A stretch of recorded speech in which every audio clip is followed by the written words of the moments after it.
Assalamualaikum warahmatullahi wabarakatuh.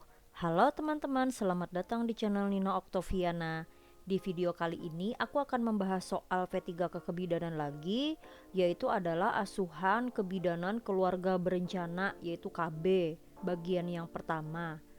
Oke, kalau begitu kita langsung saja ya membahas soal yang pertama. Soal nomor 1, Nyonya E berusia 28 tahun, akseptor KB pil, datang ke PMB, mengeluh selama 3 bulan mengeluarkan bercak darah berwarna kecoklatan dari jalan lahir. Hasil pemeriksaan keadaan umum baik, tekanan darah 120/80, nadi 90 kali per menit, pernapasan 24 kali per menit, suhu 36,7 derajat Celcius. Tidak ada massa pada abdomen. Tampak bercak darah plus efek samping apakah yang sedang dialami pasien kasus tersebut? Maaf ya teman-teman, aku lagi cegukan. Yang A spotting, B menorrhagia, C metrorrhagia, D hemorrhagia, dan yang E menometrorrhagia. Nah, oke, kita bahas sama-sama dulu ya teman-teman. Kalau spotting ini yaitu adalah bercak atau plek-plek ya teman-teman, biasanya itu berwarna kecoklatan. Nah, kalau yang B itu menorrhagia itu yaitu adalah perdarahan rahim hebat yang terjadi secara berkala. Nah, kalau metrorrhagia itu yaitu adalah perdarahan tidak teratur. Dan kalau hemoragi itu yaitu adalah kondisi medis yang mengancam jiwa yang terjadi ketika pembuluh darah di otak pecah dan berdarah. Sedangkan kalau yang E itu menometrorrhagi itu adalah perdarahan yang berlebihan dan lama dengan interval irregular dan sering.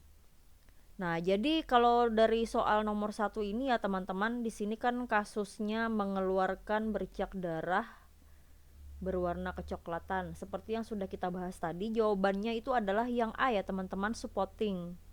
Itu adalah bercak darah biasanya berwarna kecoklatan.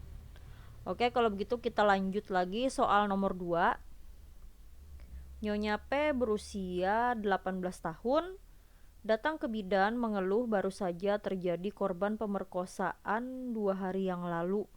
Perempuan tersebut mengalami trauma yang mengakibatkan menangis histeris dan terus-menerus, sering melamun dan menyendiri.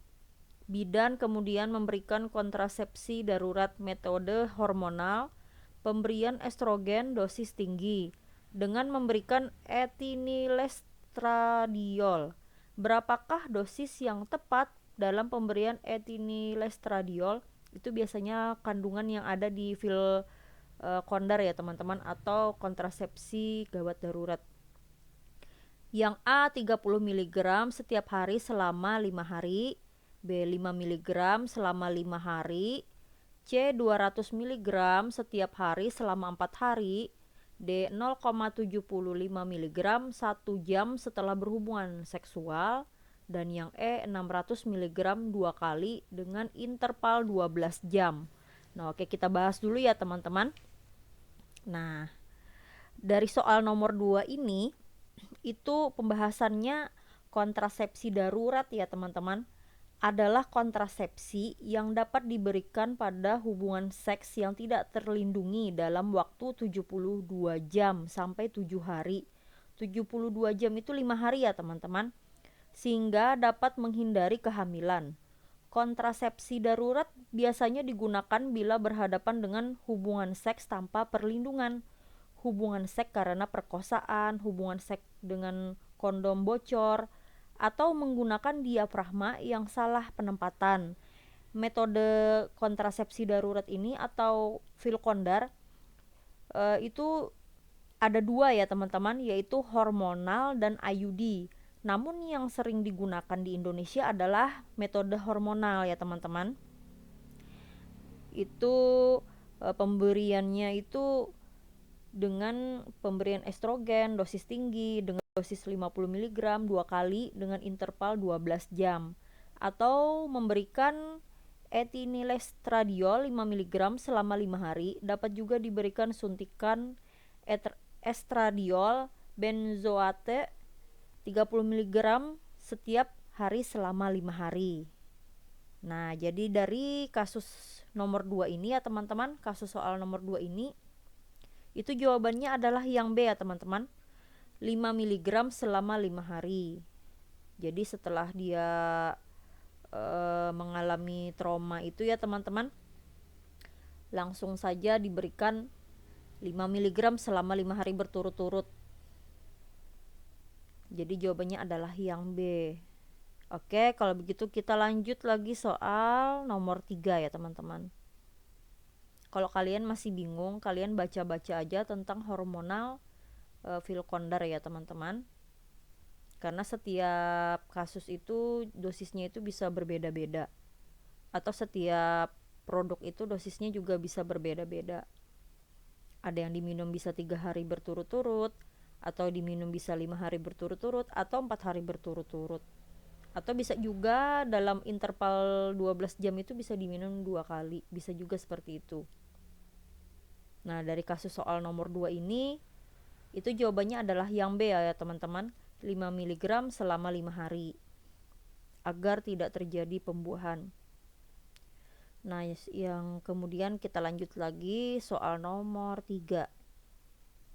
Nyonya R berusia 32 tahun, P2A0, datang ke PMB bersama suami. Ibu mengeluh sudah 1 bulan terakhir belum menstruasi. Ibu mengatakan sudah menggunakan KB IUD selama 2 tahun dan terbiasa menstruasi teratur. Hasil pemeriksaan menunjukkan keadaan umum baik, TTV dalam batas normal. Pada pemeriksaan inspekulo, benang masih terlihat. VP test positif. Penata laksanaan yang tepat untuk Nyonya R adalah A. Melepas IUD, B. Konseling efek samping IUD, C. Melakukan pemeriksaan USG, D. Membiarkan IUD tetap terpasang, dan yang E. Melakukan pemeriksaan kehamilan. Nah, kita bahas ya teman-teman, dari soal nomor 3 ini. Pada kasus ini ibu sudah dinyatakan hamil ya teman-teman, sesuai dengan PP testnya positif. Usia kehamilan masih di bawah 13 minggu berdasarkan HPHT karena amenor 1 bulan yang lalu. Nah, penata laksanaan yang tepat adalah menganjurkan ibu untuk melepas IUD karena benang masih terlihat dan juga kehamilan masih di bawah 13 minggu. Jika IUD tidak dilepas, maka dapat terjadi kegagalan kehamilan dan infeksi pada janin serta gangguan kehamilan lain. Nah, jadi dari jawaban nomor 3 ini yang paling tepat itu adalah yang A ya teman-teman. Jawabannya adalah yang A, melepas IUD. Oke, kalau begitu kita lanjut lagi soal nomor 4. Jelas ya teman-teman soal nomor 3 ini. Kita lanjut lagi soal nomor 4. Jenis kontrasepsi yang digunakan sebagai alternatif apabila penggunaan kondom untuk laki-laki tidak ada atau tidak bisa digunakan adalah A. Female kondom diafragma, B. Spermisida atau diafragma, C. Spermisida female kondom, D. Fil female kondom, dan yang E. Female kondom atau suntikan. Nah, dari jawaban yang tepat untuk soal nomor 4 ini kita bahas dulu ya teman-teman.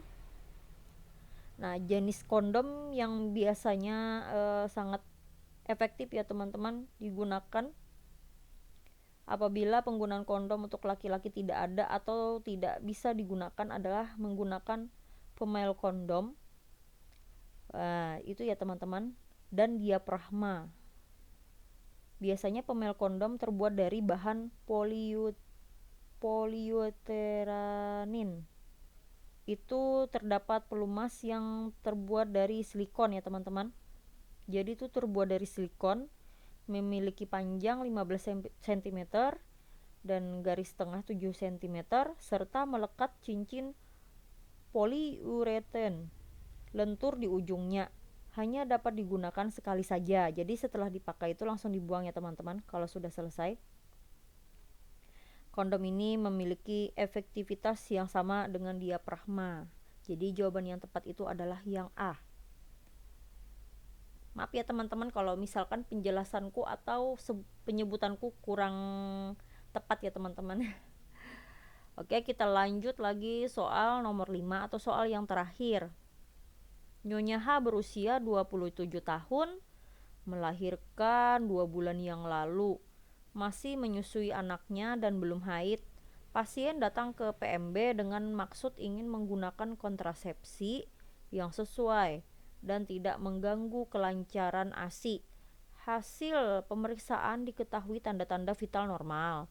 Jenis kontrasepsi yang tepat diberikan bidan pada kasus tersebut adalah A. Kontrap atau kontrasepsi mantap, B. Implan yang disusuk di lengan, kemudian C. Pil kombinasi, D.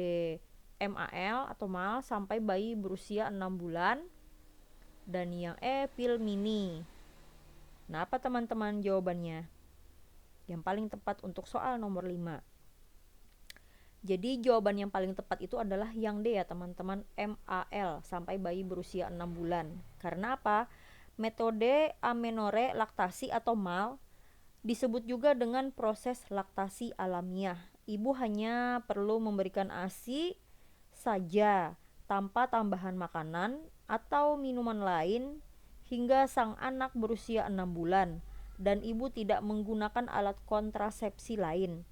Cara kerja MAL adalah menunda serta menekan terjadinya pembuahan sel ovum.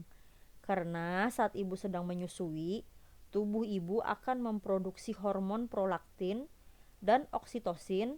Semakin sering ibu menyusui, maka kadar prolaktin meningkat dan kadar estrogen akan berkurang sehingga tidak terjadi ovulasi. Dan itu tidak akan terjadi kehamilan ya teman-teman. Jadi jawaban yang tepat itu adalah yang D. Oke teman-teman, segini dulu ya soal dari aku. Nanti aku akan membahas soal tentang keluarga berencana lagi dengan soal-soal yang lebih menarik lagi. Jangan lupa subscribe, like, share, dan komen ya. Tonton terus video-video terbaru aku. Sampai jumpa di video aku selanjutnya. Terima kasih.